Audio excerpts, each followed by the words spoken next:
And so I said, the clown can stay, but the Ferengi in the gorilla suit has to go. Very good. Very good. Oh, we're on. Right. Oh, right. So, disclaimers out of the way, first of all. Okay, I'm not still emotional about Picard. I'm suffering from terrible hay fever. I've explained to you, gentlemen, I'm not displaying emotions. I've just got very, very bad hay fever, and I've been moving appliances around and doing plumbing all weekend, so I'm just generally a bit kind of flown out. This is not due to over being emotional about Picard, but wasn't Picard brilliant? Oh no, was it 10 minutes we're going to go without mentioning it? We were going to try 10 minutes. We managed 10 seconds, so, Okay, you know. right.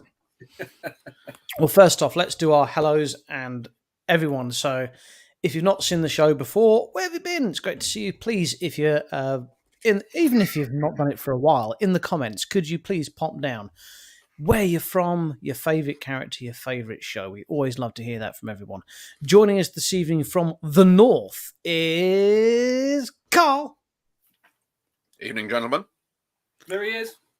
Yes. Oh, James, be careful. Oh. And joining us from the south is Hello.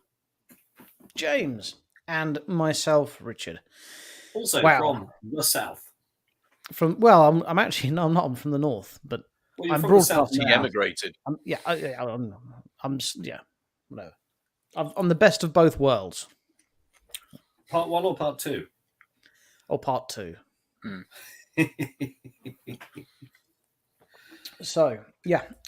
Please, good evening, Vicky. How you doing, my love? And good evening, the lovely Linda. Hey, and good evening, Christoph. What ho? Hey, Val, Auntie Val. How you doing? Auntie Val. And hey, Gary. How are you doing, buddy? Fantastic. Right. So, let's get straight. I don't think you have to click on any comments on or off, so you chaps will have to do that. Okay. Okay. This is a Star Trek show, Doc. Come on. Oh no, I'm not supposed to know what Yavin is. No. Okay, so I take it we've all seen Picard. Do we want to do Picard now and just do it for the full hour, or do we want to have a little bit of banter first? Well, shall I just give you my initial reaction? Okay. I think this is going to be James's. Yeah, I was about to say it's going to be an emoji impression, isn't it? I mean, I personally wasn't as bowled over by the episode. I thought the episode itself was a bit tenuous, but oh my gosh! So James, where's the spoiler thing?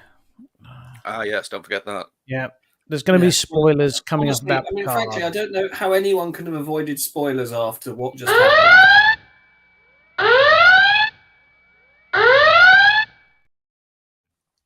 Spoilers about Picard are going to happen. So if you haven't seen Picard yet, please could you fuck off. Now, where have you been? Yeah. Well, look, I've left a big visual clue behind me. So the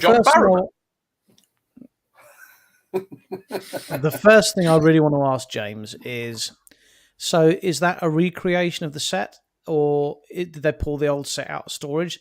It's a recreation. I can tell you this. They built it in 3 months. They did consult with the Enterprise D Bridge Restoration Project, who are restoring one of the touring bridges, but they found that they couldn't restore it because that's made of very heavy materials designed for touring, whereas the stage-based ones were made of wood and lighter materials. So they literally built it all from scratch, and to a T, they've rebuilt the whole thing. There's no CG elements of that at all. It's a full physical set, and it still exists, and it will be available to visit. I mean, I genuinely thought it must be a rebuild, because one of the things, I pick up on by watching the HD remasters is the fact that the carpet was a bit dirty in some episodes and things. You know, you kind of pick up on stuff that was hidden. There was nowhere to hide on this set rebuild. It looks better than the real thing. Genuinely, it really does. Well, also, it was brand spanking new, and so far we've seen it used in one scene. Yeah. And speaking of carpet, that was easily one of the best lines of the episode. What was that? So when they got onto the bridge and Picard looks around at everyone and goes, it's only now here amongst all of you I realise the one thing I've missed the most: carpet. It's like when us three all meet up in the Weatherspoons. What, no, Daniel? I used to have a book about carpets and Weatherspoons pubs. Do you know they're all unique, Richard? Yeah, there's in the Weatherspoons in Canterbury, at the North Gate. They've actually got a wall display, and you can buy a book. Yeah, I've had this book. I've read it. Yeah, it's a joy. You've read the book of Pleasure to see carpets. you're gaping more. Listen, if you're watching the show and you've not seen it before, please just pop in the comments where you're from, your favourite character, and your favourite show. We'd love to hear from you. Thank you. And you can tell us why it's TNG. So the set itself was, sorry, I blasé over it a little bit just because I was obsessed about talking about the dirty carpet, but it was built in how many months? 3 months. And they consulted with the people that do. And Carl, you said that you can visit it. It's going to be an attraction somewhere, is it? Oh no, James said that. That was news to me. Okay. No, so elaborate. A number of people have been quite active on social media since the episode dropped. Amongst them, Mike and Denise Akuda, and the mighty Doug Drexler, of course, who were all a part of this, all took part. Friend of the show, Doug Drexler. With it. And obviously, the amount of knowledge they had as to how everything was set up originally, they could bring to the party, and the schedules and plans they had in their garages. So they've been putting a lot of information out there and saying, yes, how it was all built, and that it is currently stored somewhere. So rather than just smashing it to pieces like CBS or Paramount have done in the past, they're hopefully going to have it for future use or display. I mean, a little bit off-piste for the show. I mean, how... Well, could you do a recreation when they walked... Okay, well, let's start with when the front of the museum space dock opened and you saw the D. Docking Bay 12. Yeah, I mean, we've already seen silhouette, wasn't it? We've already seen it in HD, in 4K in Picard Season 1. So that wasn't a massive, like, oh, look at it, isn't it glorious for the first time in this resolution? But my word, it was kind of obvious it was coming, but my face kind of did this. What did your face do, Carl? It was very much a case of just almost expressionless, just allowing myself to take it in. And James, was your face the same as when you've eaten too much ice cream at the same, Yes, in fact, I was grasping for the remote to rewind it and go, no, they didn't just do that. It was a Sharon Stone moment, was it? Yes. Did you notice that the saucer is still covered in bits of dirt and scrapes and gouges from the crash on Viridian 3, and that Geordie hasn't restored it properly yet? I love this idea that for 20 years he's been there sort of like tinkering away. Well, when people say, oh yeah, I'm tinkering away with a project in my garage, that's fine if it's a Mustang, but it's a Galaxy class starship, for goodness sake. I don't want to bring. I mean, to be fair, we get a lot of. I mean, what's he been doing? Ordering spare parts off eBay. Linda, well, he does have the Fleet Museum. One imagines he has a number of resources at his disposal, including drones and chuckle. Just made me chuckle thinking of that. Just like, yes, I need to get this part. Where can I source that? I don't want to dwarf where he's outside painting it. Well, they did again. This is what I didn't like about the episode. Is a lot of it was very tenuous, and I think they're linking on like how are they flying this whole starship but they said, oh no, there's drones are doing this, the drones are doing that. So it's fully automated, sir. A cadet and two chimpanzees could run her. Yeah, exactly. Yeah. The drones, yeah. So, why did they turn all the lights on when they're all just going to be on the bridge? There's probably regulations, I would think. Well, it looked cool. Yeah, it would have looked pretty rubbish flying out. How do you ugly cry? Maybe it was kind of like...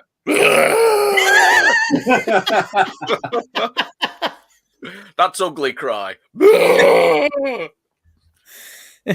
Now, here's an interesting thing, which I read. We all remember when we first saw the original series Bridge in Relics with Scotty, which was season 6 of TNG, and we all thought, wow, we're looking at something from so far back. Well, that was actually, I think, 24 years after it had last been on screen. So TOS ended 1969. This was 1994, thereabouts. The TNG bridge was last seen on screen in 1994 as well, which is more like 29 years ago. So we're actually further on from when it was last seen than we were. We saw look at Relics and thought, gosh, that's a long time ago. Yeah. So let's get a bit trackyards then, and genuinely, hasn't the bridge aged well? Hasn't the design?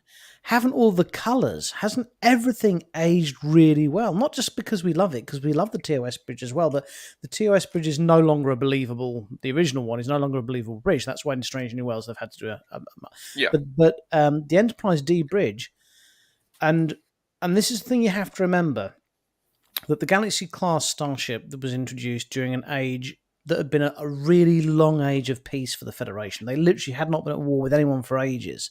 So it was a family ship.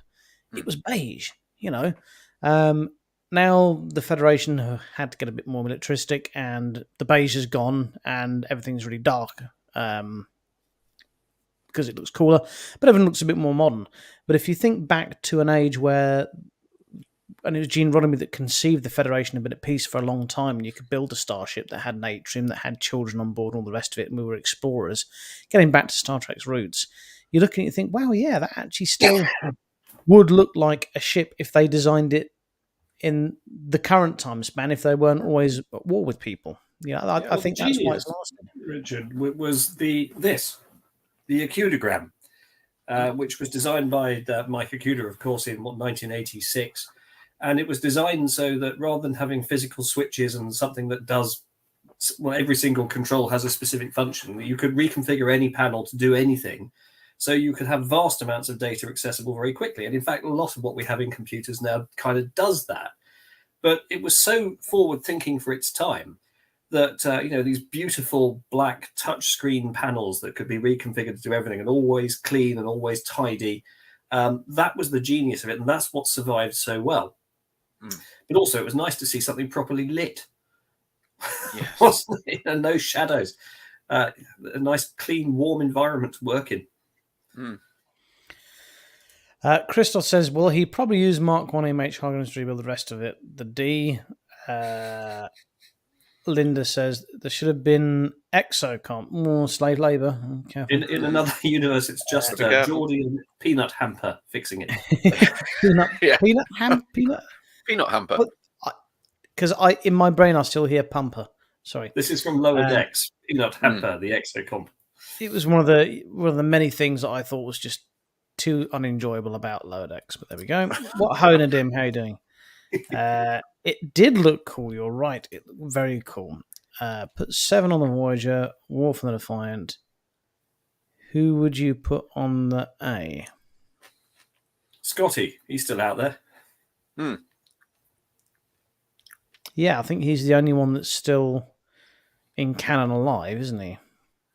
But they're not going to win the scenario they're in by force of arms, are they? They do have Kirk's body at the Daystrom. True. No, there's going to be a clever technical solution to this somehow. Well, I just hope that they don't get as tenuous. That the last episode, it was almost as if they went, well, let's explain all this with magic. It was just a bit too. Yeah, it was a bit too Star Wars. Yeah, it was a bit too Star Wars for me. To answer Daniel's question there, yes, I'm much happier to see that it was the season 7. Well, actually, it wasn't season 7. It was probably more like season 5. Because if you remember in the later episodes of TNG, all the LCARS panels, these bits were solid. And also in the Generations version, It might was be just for cinematic purposes, wasn't it? It was to make the bridge look like it had a lot more going on. Yeah, There's a lot more panels down the side of the bridge in Generations. I'm not sure if this is a Mandela moment I'm having, but didn't they get rid of the little side seats for Generations as well, where Councillor Troy used to sit? Didn't they? It just was 3 seats. Didn't they narrow it down? No, Troy was one of the 3 seats. It was Picard, Riker, and Troy would sit in the 3 seats, and there were 2 side seats. Yeah, they had 2 the side seats. Didn't they remove them for the film? Or am I? Yeah, they came and went, I think, at different times. Oh. They were basically built-in cushions, weren't they, as opposed to seats? But it's kind of like in the Generations version, that the captain's chair was elevated onto a sort of podium, so it was a lot higher up, nearer where Worf was standing. Sort of like a camper van when you have the people from the pitch over stay, you can fold out the extra seats. Yeah. Okay. Staying retro has worked for Star Wars, if you like that sort of thing. O'Brien. It's a good comment to make at any point, whether there's context or not. Yeah, I like O'Brien. Don't forget, there's a transporter-related element to the Borg plot. So, who's the man you're going to call on to see if there's a technical solution?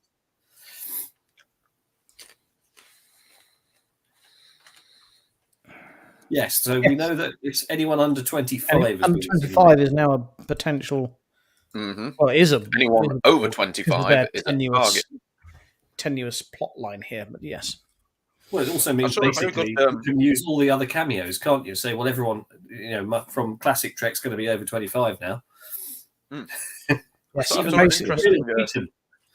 interesting post on Facebook earlier on saying, so if the majority of Starfleet, as they had like a ridiculously high percentage of the fleet at Earth for Frontier Day, a large percentage of Starfleet has now been either assimilated or killed by said assimilated people. That's going to put a hell of a recruitment driving process after Picard, isn't it? That's why they blew up the recruitment office. But it's only the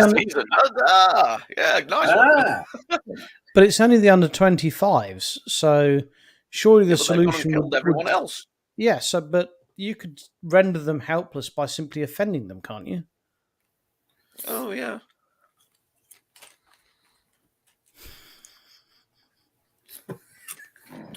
Waits for complaints to roll in. Tuvok's not assimilated. He wouldn't be assimilated, but he may already be dead.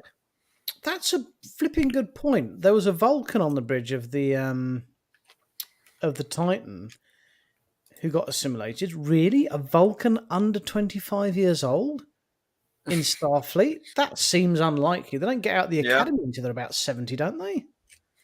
Well, no.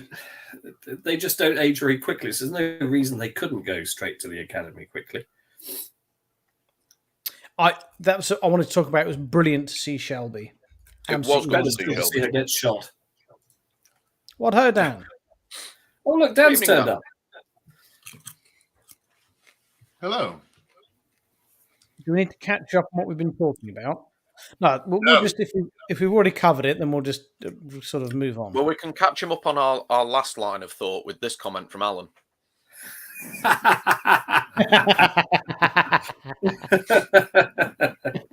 In case you haven't guessed, Dan, we were talking about the under 25s being assimilated. Yes. How would you disable an entire fleet of under 25-year-olds? My personal tactic would be to offend them. Shut off the Wi-Fi. Tell them they've got to buy their own house. Yes. But, I would put a big sign that says vape store, an arrow that pointed to the sun, and let them all just get destroyed. But we were just before Dan jumped on there. Wasn't it brilliant to see Shelby? I thought it wasn't that long ago. I watched the Best of Both Worlds. It was fantastic. Really pleased to see her. The problem I've got so far, really, with stuff like that this season is that they keep bringing on these cameos. Oh, look at them! Oh, wait, they've died. They've been killed. Shelby. Yeah, Roe dead. Killing Shelby, everyone dead. Off. Yeah, sure. We hate him. We love him. Dead. Yeah. Haven't we seen Shelby before? Sorry, Shelby? Haven't we seen Shelby before in Picard? No. I don't think so. No. She might have appeared in Lower Decks or something like that. She wasn't the admiral that refused to give Picard a ship. No, in season 1. No, that was what was her name? I can't remember. What? Lee says that he's a bit disappointed that they bumped offshore. I was on social media. They have I don't know what it's called. It's Facebook little videos, but whatever. Anyway, the actor that plays him, he's wearing a T-shirt that says, "I survived Wolf 349, and all I got was this lousy T-shirt."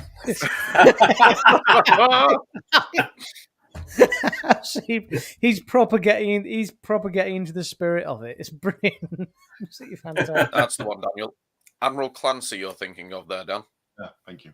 Cheers. She's the one that swore at Picard. She can Yes. Yeah.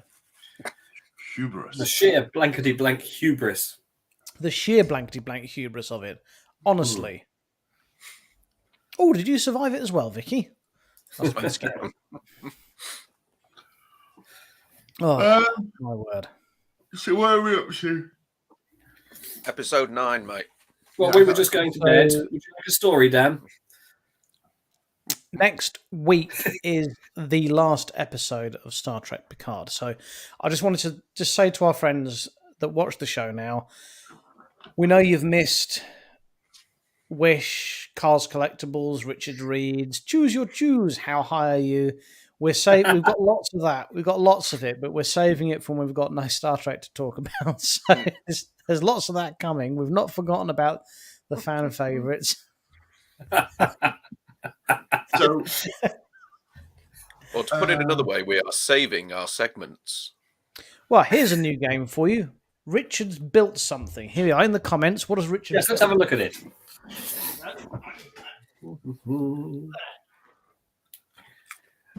Does it go on your head? Does it make you into a robot? Doesn't go on my head. No. It does look a bit like the bad robot. It does a bit, doesn't it? Well, who enjoyed 7 of 9 describing Data as the robot? That was marvellous. There's so much stuff like that in that episode. The expression was just like, oh. And Data comforting Picard by putting his hand on his shoulder. I genuinely thought he was going to give him a Vulcan nerve pinch and knock him out. So, I have a question. Did Would Seven you like go? me to say something comforting, sir? how much of the episode? How much of the episode have we talked about on the show so far? Have we talked about all of it? Yeah. We've covered it being revealed in the hangar. We've covered them walking on the bridge. We've talked about the bridge. I've complained about how tenuous the plots become. Richard also pointed out how clean the carpet is on the new bridge. Extremely clean. Yeah, really. I was pleased with that because I just shot because this time of year is when I shampoo my carpets, and I've just shampooed all my carpets and shampooed my sofas and whatnot. And I don't like a carpet that doesn't look like it's been clean, and that was a clean looking carpet, much cleaner than on the. By the way, that when they were building that set, they had a lot of trouble with the carpet because, of course, the original carpet was no longer in production anywhere, so they've had to go and find something that looks very similar. Did they go to Weatherspoons? No, they went to Allied Carpets, Richard. One of the interesting in-universe things about the bridge, which I'm sure you guys have talked about, it's different to the bridge we saw in Generations, which obviously had the extra consoles left and right as you walk down. And the theory behind it being, obviously, Geordie's had this saucer knocking around for 20 years. And the bridge module was a replaceable module within the saucer. So what he might have done is actually had an old module of a bridge put in to replace the completely destroyed bridge that there was, which would explain the fact of the carpeting being slightly different and the side modules not being there. So I've got a secondary theory about how Geordie's managed to knock up this starship in his spare time. I've got a mate in the TAs called Rambo. Oh no! Here we go. Any story that starts with Rambo goes. Just there's no way to predict where this is going to go. And he said, so he's an armourer in the TAs, and he went, "Ever fired a proper bazooka, a real one?" I'm like, oh, well, why would I have? Come and have a look at this. And but yeah, so what Rambo does is he brings home parts. I'm not sure you want to be saying this on a broadcast episode. If you brought back this was years ago. If you brought back a bazooka from the office, Well, that's fine then. If you bring back a load of parts, you That can makes it assemble okay. whatever you want. And the amount of crap he had, oh my word, the amount of stuff that he had that he'd built in his garage. Woo-hoo!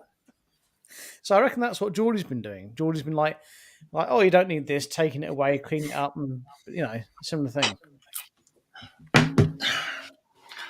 But the thing is, Picard was an admiral. It is an admiral. You would assume that there is some sort of accountability report produced, and you would expect that he would look up his old teammates and be like, "Oh, okay, so this is what you're up to. This is what you're up to. Oh, what's this? You've requested the entire drive section for a Galaxy-class starship for a museum. Now, that's suspicious, isn't it? Well, that's the thing. I mean, if we're going to get track yards about it, the resources that are required to build a freaking starship. I mean, A Galaxy class, no less. At a time when the Federation liches off the back of 2 wars, it's it's really Well, the Dominion War, presumably a Galaxy class ship or 2 may have lost its saucer, so it would have a spare star drive section. Yeah. I mean, there was the thing where he said that the Syracuse has donated its engine, essentially its star drive. It's nacelles. And he said that one of the nacelles covers is still loose, and I think that's going to obviously play quite. From to mention that, I think that's going to be in the next episode. So I know James may not know because he's not got my interest in it, but you've been to Cuba, haven't you, James? I have. So one of the things I love the most about Cuba is you've got these massive American cars, like these big Chevys, okay, and they look wonderful, but they can't get the engine parts for them because it's illegal. So you're walking on like the beach or whatever, and all these Chevys and that, all Cadillacs, they're all shined up, and then you hear them drive off, and it's like, and it sounds like a freaking lawnmower. And you pull up, and you pull up the hood, and it's a Volkswagen Beetle engine in this massive Corvette. So they only go about like 10 miles an hour. Honestly, if you go to Cuba and you see they're generally, and they should be, they're really proud of the fact they do it. So you ask them to look up and have a look. It's brilliant. That's basically the new Enterprise, isn't it? It's got a Volkswagen Beetle engine in the other thing I loved about it was the fact that the voice of the computer. Ah. How nice was it to hear that voice again?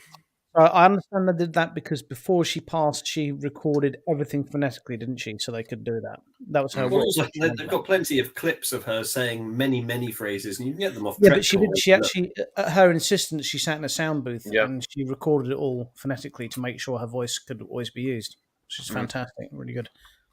Yeah.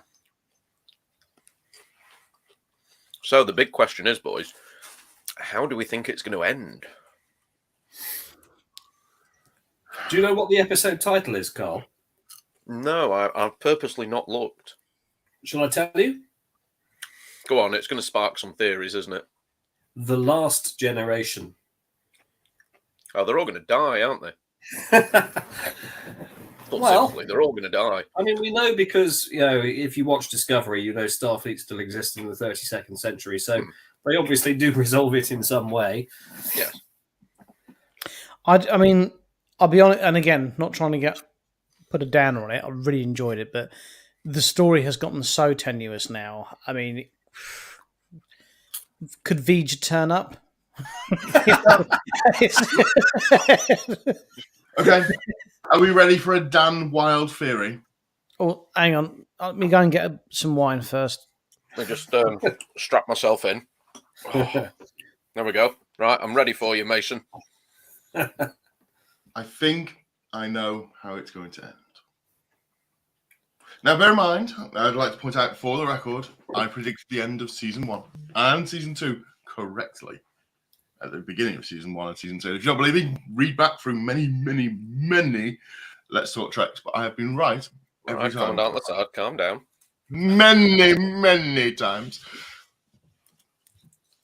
Right, where's Richard? He's gone to get wine. He went to get more wine. Oh, wow. We've got some theories rolling in here. So Vicky thinks that Picard will make a sacrifice. This is what they're going to use. Mm-hmm. Daniel didn't want the Borg. It was always going to be, I'm afraid, mate.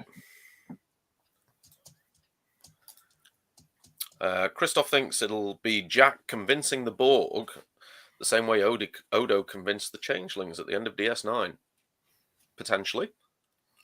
Yeah. Well, they could get Kirk out to argue with them like he does with all sentient computers. I mean, are we obviously saying that, and for that one, Chris, are we saying that the Borg have not assimilated changelings yet? Well, they seem to be, to coin a Prodigy phrase, in cat boots with them. Mm-hmm. Cat boots? Instead of cahoots.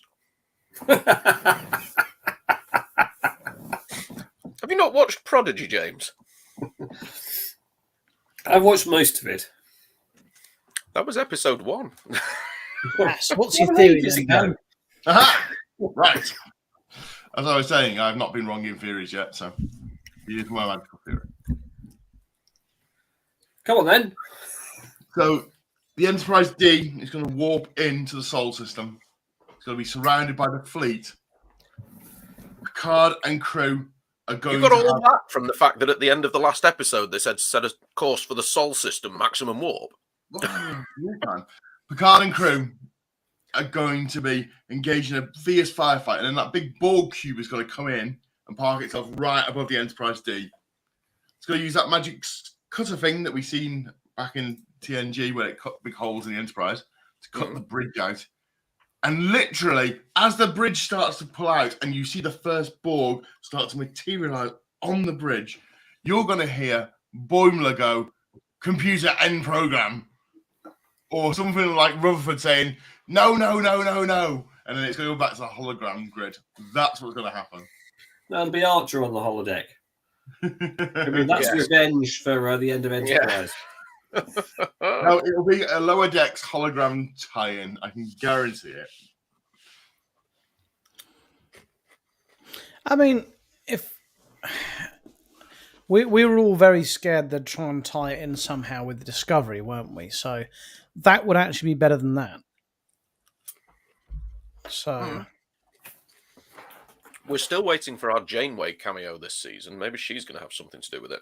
Well, we've only got one episode left. As you know, my brother enjoys Star Trek, but he's not kind of into it as much as we are. Because he's heard how good season 3 is, he's finally watching season 1 and 2 of Picard. And he's halfway through season 2 now, and he said to me he's really enjoying it. And he said to me something quite poignant. He's like, given how good this is and how much people are enjoying it, they will drag up Janeway. They will get Kate Mulgrew. They'll do a Janeway. They'll do a, if he's up for it, they'll do a Cisco. And they can't not, because the money's going to be there. Because this has been so popular. They can't not do. Personally, I'd rather see a Janeway one than a Cisco one. But, it's... Picard is the #1 streaming show in the UK on Amazon at the moment. And one of my favourite, if you go to Amazon now and you go to Picard, and it's got the one-word taglines that go along, it says sci-fi, futuristic, drama, fantastic. That's usually a tag word they use for it. Fantastic. Yeah. Another interesting point was brought up. What's happened to Jurati's Borg from season 2? Well, that's why we haven't maybe the resolution, Carl. That's why we haven't seen the Borg's face yet, isn't it? That's why. Is it going to be the late actress that played her, who I thought was brilliant in season 2? This is why I think it's a bit tenuous. Like, we've done the Borg. Jurati's the Borg Queen. We've done the big kind of Star Trek thing and actually made peace with the Borg. Why are we dragging the Borg up again? It seems a bit. But were they the actual collective, or were they just sort of like an offshoot because of, was it some sort of causality loop? But in terms of the story, I generally felt they'd closed that quite well and in a very Star Trek way. You know, they've actually managed to make peace, just like in TNG, we're at peace with the Klingons after TOS. You know, I thought it was great closing the book on the Borg, actually making peace with the Borg. I thought that was really sweet. You know, I really don't actually thought that was brilliant. I really enjoyed it. I suppose, like you've often mentioned, when it comes to characters that would go, "Oh, they're dead now." Well, it's sci-fi. Is anything ever really dead? Yeah. Well, we thought that was toast, but look, she's back. Well, I'm reading the big book of Doctor Who. Ignore the fact it says Star Trek. It's the big book of Doctor Who script writing that says, "When in doubt, bring back Cybermen." Bring back Cybermen / Daleks.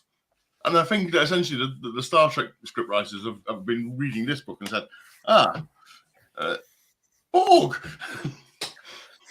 I personally, a bit unnecessary, but I'm a bit annoyed they've made the Borg the villains again after season 2. But hey, let's see how it. Don't get me wrong, I really enjoyed the episode, really did. It was just far too tenuous for me. It just really was. No, he's doing the new Discovery. No, Stephen Moffat is the one who makes really good Doctor Who. Didn't he choose his successor, though? Yeah, he did, and we'll never forgive him Alex for that. Ferguson picking David Moyes, wasn't it? By the way, Ted Lasso is getting more views on streaming than Picard is, just to put that in context. Yeah. Well, have we all seen this week's Ted Lasso? I'm very worried now they've lost Sava.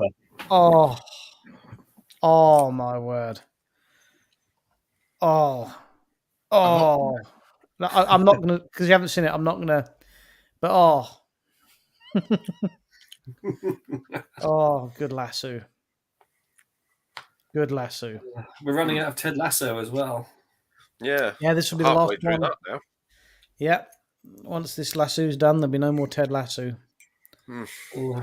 But hey, the good news is that Terry Matalas, who is the director-producer of Picard Season 3, has made it very plain that he's keen to run something called Star Trek Legacy moving forward. So while Patrick Stewart has said, look, I don't want to go beyond Season 3, there's no reason that the story with all these characters, the TNG cast, the Voyager characters come up, etc., can't run off with another series that spins off from it.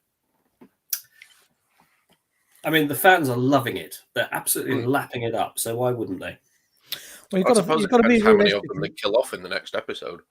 You've got to be realistic. You've got to think what's going to generate money.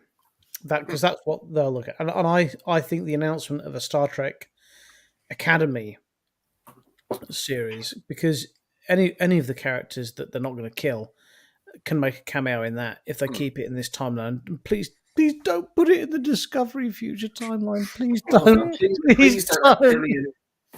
Please don't. Silly. Please. Another season of Lower Decks, more than that. Please don't do that. But if they do it in this timeline, Picard timeline, then they're open to have cameos every other week from legacy characters, aren't they? So let's do that. Professor O'Brien. The most important man in Starfleet. Would Tilly be head of drama?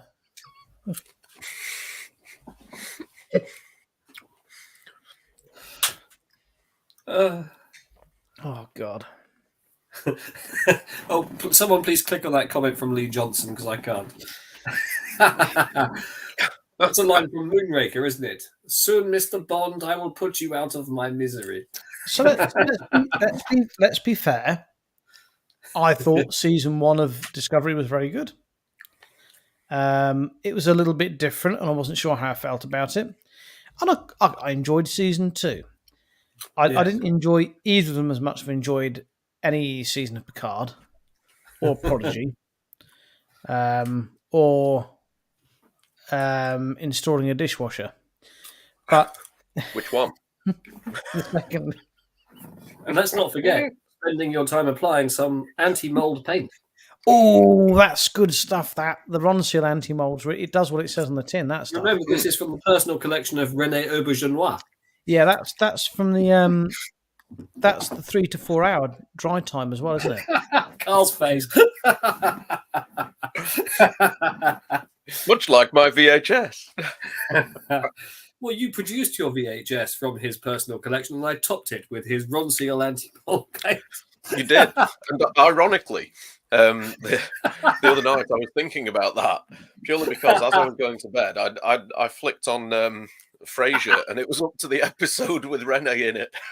But everyone just get their serious faces on and react to this comment.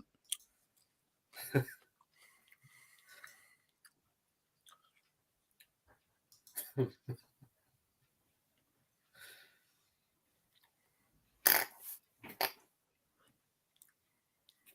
know, Alan, I always had a lot of respect for you.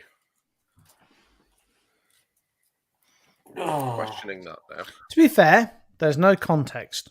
Perhaps what do you want Tilly to do? Tilly out of an airlock. I would like to reappropriate an actual phrase from the Big Bang Theory, which I think is very fitting at this point. So the phrase is, you can't just cancel a show, you know. You have to let the viewers let go. Firefly did a movie to wrap things up.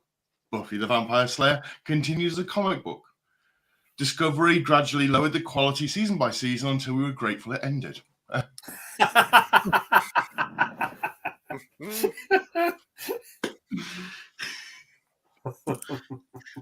mean, they don't have to do a lot with Discovery to make it good.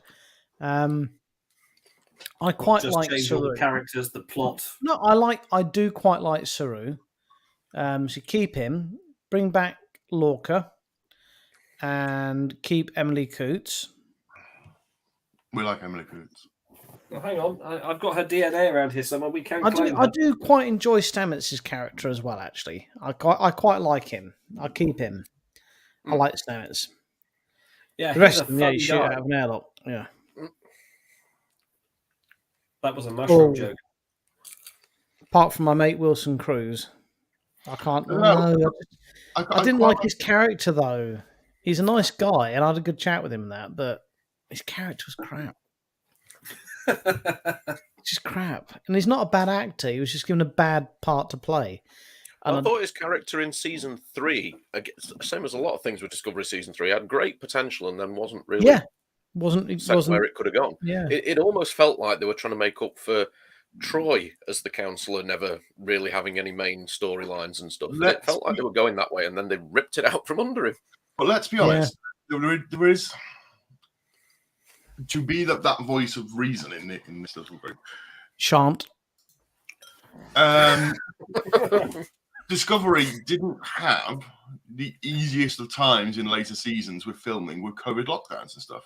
You know, it's possible that there was actually a lot more planned. I'm gonna countermand. I'm gonna countermand them with that. The thing that generally they're not bad actors. The ones, okay, they did some bad acting. They're not. Yeah, it's the writing that let it down. What did you have time to do more than anything else in lockdown? Right. So I get what you're saying, Dan, but no, it's the writing that let Discovery down. It got too much about what is it? It's got too about the message rather than the story. And so in the end, they both got lost. Are you saying it got a little too woke? Is that what you're? Well, it's about what one of the things I've always loved the most about Star Trek, and I've always been very proud to be a Trekkie, is the fact that the message this woke, because the woke message is not a bad one. It's not a bad one at all. Inclusivity, diversity, they're fantastic things, but the problem is if you try and force it upon people, when you push, they always push back. And what Star Trek has always done really well is normalize things, is make it normal, you know, and that's where not just Discovery but Lower Decks as well, the way they do it, it's cringeworthy. It feels so forced. So and like the same as the new Doctor Who, it feels so forced. It doesn't feel normal. It doesn't feel like it's just part of the 23rd century. It feels like even the 23rd century, they have to for want of a better word, ram it down your throat. What gets me is, you look at Picard Season 3, for example, and take a character like Shaw. Okay, he lasted 90% of one season, and we went from hating him to loving him. Did we go to loving him? I loved him. I never hated him. I thought he was brilliant. Sorry. His indifference was quite endearing to start with. I mean, you know, I basically don't like other people, and so I empathised with him immediately. We're heading into the final. Wasn't huge. We're heading into the final season of Discovery, and we still don't know most of the bridge crew, or care to know them. I mean, no, that's the thing. Yeah, it's. Whereas Shaw's popped it, and we're all like, "Oh, what?" Just like it. I'm really hopeful that Shaw is going to pop up as like a voice actor in something like Lower Decks. You know, as a. Do we know he's dead? No, but Lower Decks is because where it's set, you could still have Shaw appear as a character in Lower Decks, voiced by the actor. The same way that if you wanted to have, if Sir Patrick is not able to physically do the acting anymore, there's nothing that says you can't have a Jean-Luc Picard of some description pop up as an animated, Well, you just get James McAvoy to play him. That's all you have to do. It's not the X-Men universe. Do you know what? If they were going to do a J.J. Abrams reboot of the TNG, would you get James McAvoy to play him? I'm not being rude. I like him. I don't think he's a strong enough actor. I don't think he's quite good enough. I think they should avoid reboots. Let's just have sequels. Let's move on. Well, no, you can't. What Picard Season 3 has shown us is we're thrilled to be back in that timeline, the prime timeline. We've moved on from TNG, etc. See where the universe is going. Patrick Stewart can't be doing these filming schedules anymore. It's okay. Round the room. That's what I'm saying. We can move on to another crew in the same timeline. Okay, let's round the room. If and James, you are both wise and sage. Absolutely. If there was going to be a reboot of TNG, who would you cast for captain? I wouldn't reboot TNG. No, I wouldn't. It's like Back to the Future. Back to the Future is a perfect film trilogy, and Robert Zemeckis has said they will remake this, reboot it, or make sequels over my cold dead body. And he's right. When you've got something that's perfect, stop messing around with it. Do a sequel. Do a variant. Did you hear that Chris Hemsworth was on about remaking The Three Amigos? Yeah, you can't remake The Three Amigos. The Three Amigos is a perfect film. What? Why on earth would? So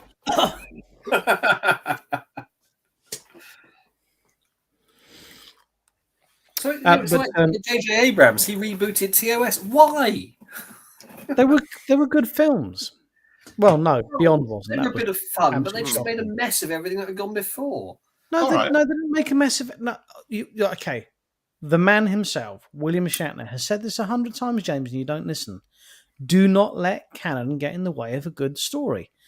The Abrams films... It wasn't a good story. The first two were very good. The first two were really good. The third one really was upper dog shit. The first two were... wasn't original in any way.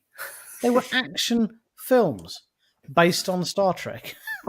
That's the best I can say. Yes, based on. Yeah, but they were good. They were good. They were good films. I mean, I know who I'd like to see play a captain in Star Trek. Hugh Laurie.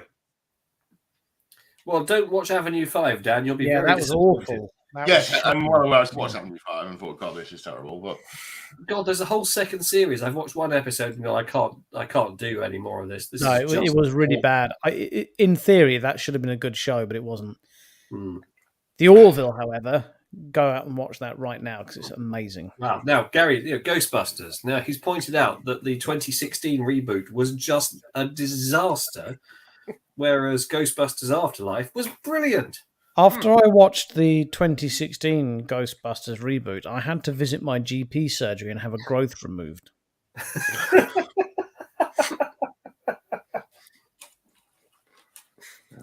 Fortunately, I've not seen that particular film, so yeah, I wouldn't waste your time, Carl. I don't have enough of it to waste on such a thing. I think you should save it for when you have been very, very bad and need to be punished. That's what you should have. Do you mean like when I'm really ill and I need to force myself to get out of bed? I put it on the TV in the bedroom. Yes. or use it as like a parenting technique when one of your many children is naughty, and you know, because obviously beatings aren't allowed anymore. You could just sit them in front of it and force them to watch it.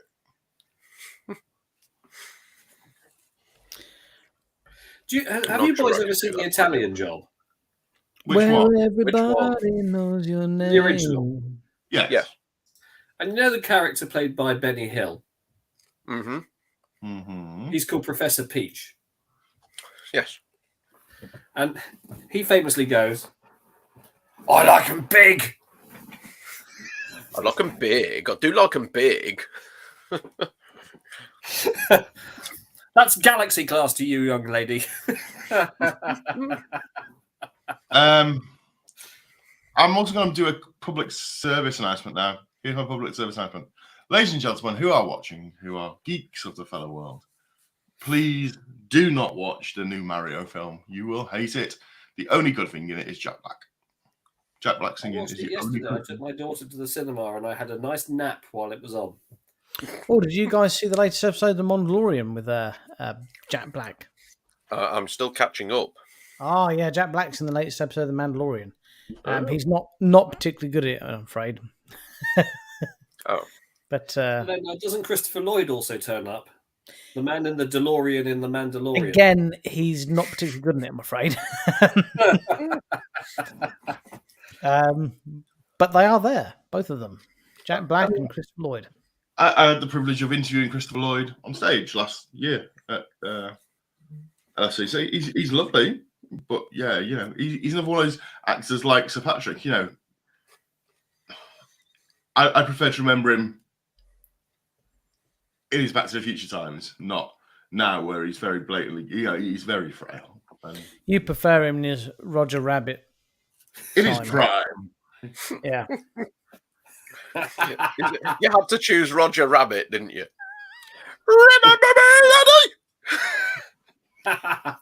Shave and a haircut. Well, maybe we should do that for our next watch along. Oh, Who Framed Roger Rabbit? Okay, if we can have a watch along, and there's at least 5 Trekkie girls there, and they all have to come dressed as Jessica Rabbit. All of them. Then I shall watch it.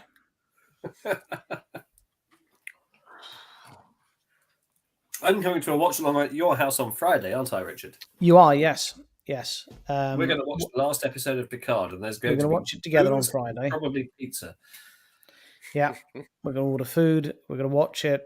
And, well, you can do it all, and you can watch it being calm. So what do we want? You could come to the north. You know, I get a nosebleed if I go north of Hampstead Dam.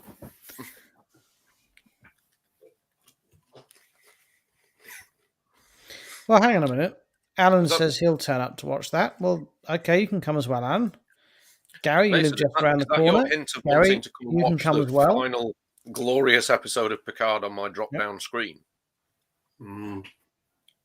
There's an offer not to be sniffed at. Or you could just sit there with a really disapproving look on your face saying nothing. I have a drop-down screen as well. I've got a massive one. James is in it, isn't it enormous? Isn't it enormous, James? Yeah, it's a whopper. It truly is. 120 inches, James. Unfortunately, because of the size of the room, I can only utilise 100 inches of it. Can't we could all go to the south and we could project it onto the White Cliffs of Dover. And we could let the French watch the last episode of Picard. Or we could go to the Botany He Bay. is one of them, isn't he? Yeah. He's a Frenchie, don't forget. He drinks Earl Grey tea, he reads Shakespeare, he never runs away from a fight. He's exactly everything you think of from a Frenchman. I did love that little identification check they did when he ran into Geordie and he was like, yeah, your tasting wine is pedestrian at best. Pedestrian at best. Turns out no one likes Chateau Picard that he gives it to. Yeah. It is extremely tart, sir. My dad used to make wine, and we'd always get it as it's just a true story. We'd always get it as like Christmas and birthday presents, and he'd give it names like Party Bread. Do you know what I used to use it for? It was really good. I used to use it for cleaning my toilet. It really was really good.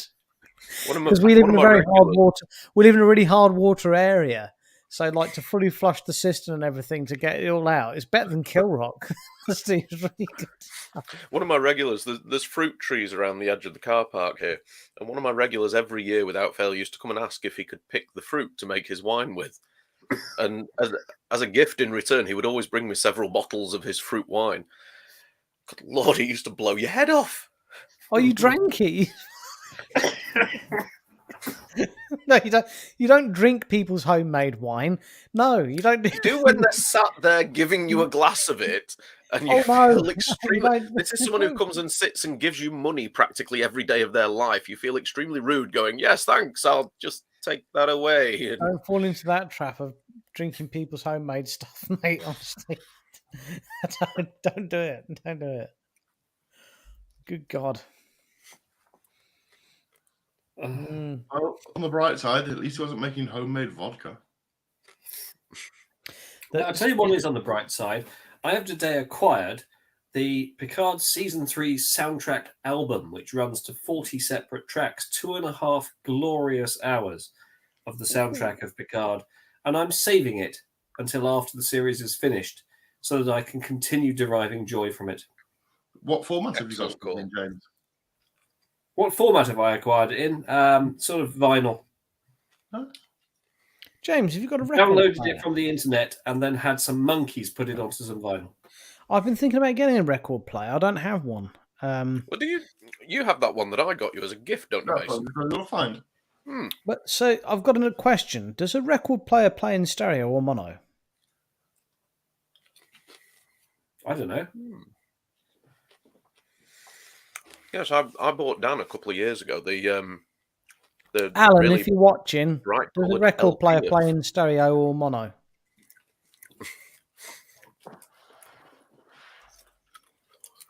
Come on, Mason. Scurry on back. Because we're nearly the end of our hour.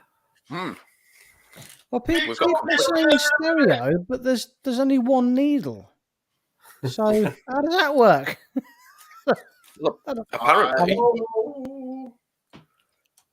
There's only one needle. Well, because I had a record player when I was a lad. I used to listen to Famous 5 audiobooks on it. And, yes, you used to wind the handle, didn't you, to make it work? No, you didn't have to wind a handle, but you had to plug it.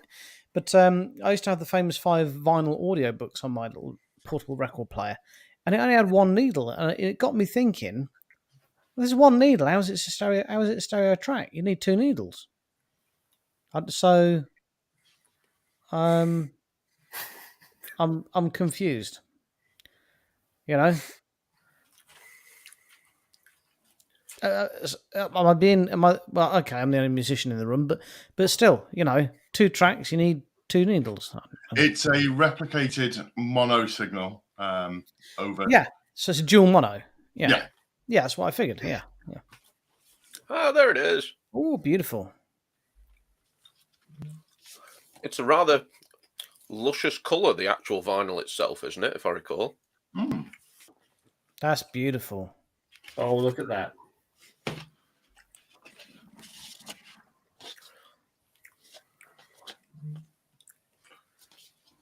Who are they? That was the characters from season 1. Soji and the other chap. Oh, the horny Romulan. Yeah. That looks fantastic, doesn't it?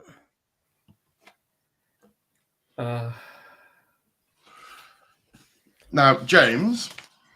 Yeah. Brilliant answer. Thank you, Christoph. Will you be replacing the hold music in work with the Picard soundtrack?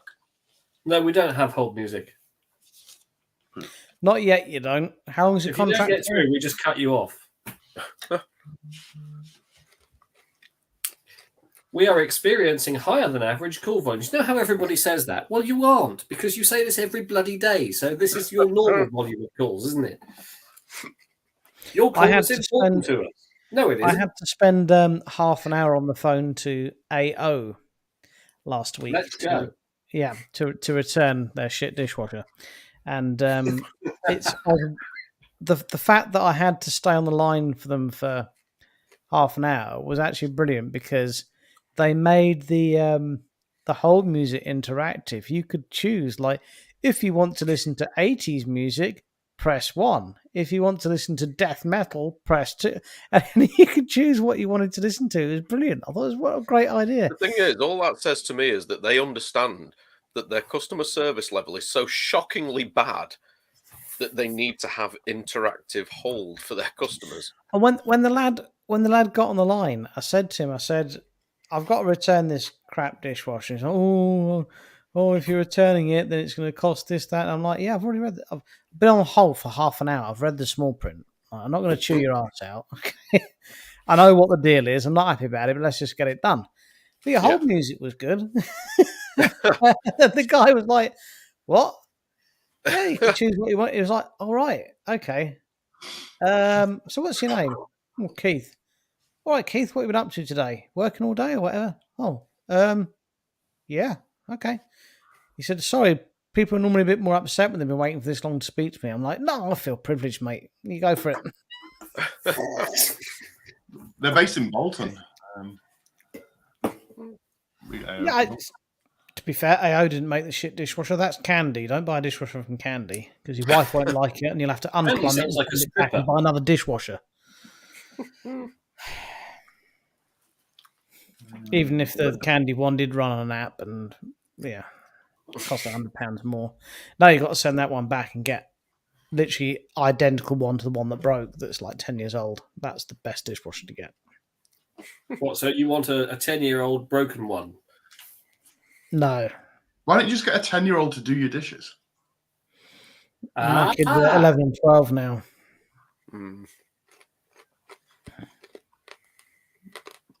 Yeah. And they're not called dishes. You're in the north. They're called pots. Yeah, It's bloody true. the three of you at the beginning of a good slave army going. There's what, 4, 6, 8 between three of you. Yes, my children, Daniel, are Britons, and as you all know, Britons never ever shall be slaves. Mm-hmm. We just need 2 more, and then we got 2 5-a-side teams. No, my children will play rugby, not association football. If they take after their father, then they're not be playing either.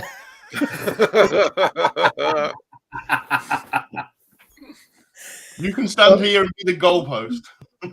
Chaps, we're 4 minutes over our allotted time slot. Oh, crikey. It just remains for me to say I have a public apology to make then before we go. So yesterday I dropped a hint online that suggested that CBS might have borrowed the Riker's Beard bridge set Yeah, I saw that. for Picard season 3, and a number of people believed me, including some actual production staff.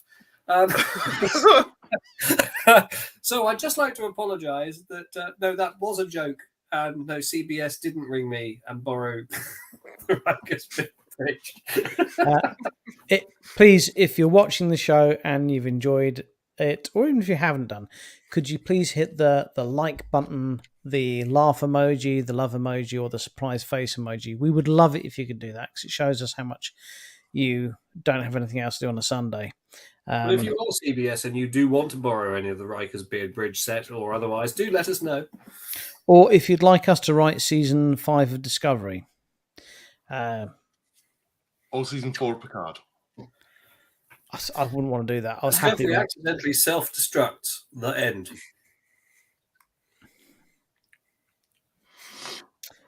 But Season anyway, 4 of Picard, the ship gets pulled over and Geordie has to explain to the space police why essentially he got a scrapped car back on the road.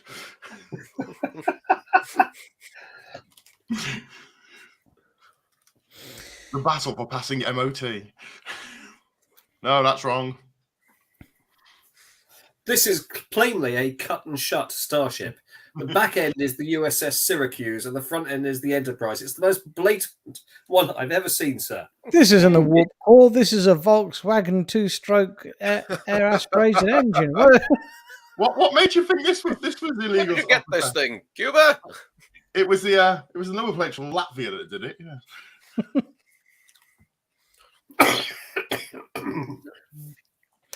Anyway, we all hope you thoroughly enjoyed Picard, and we hope you tolerated us.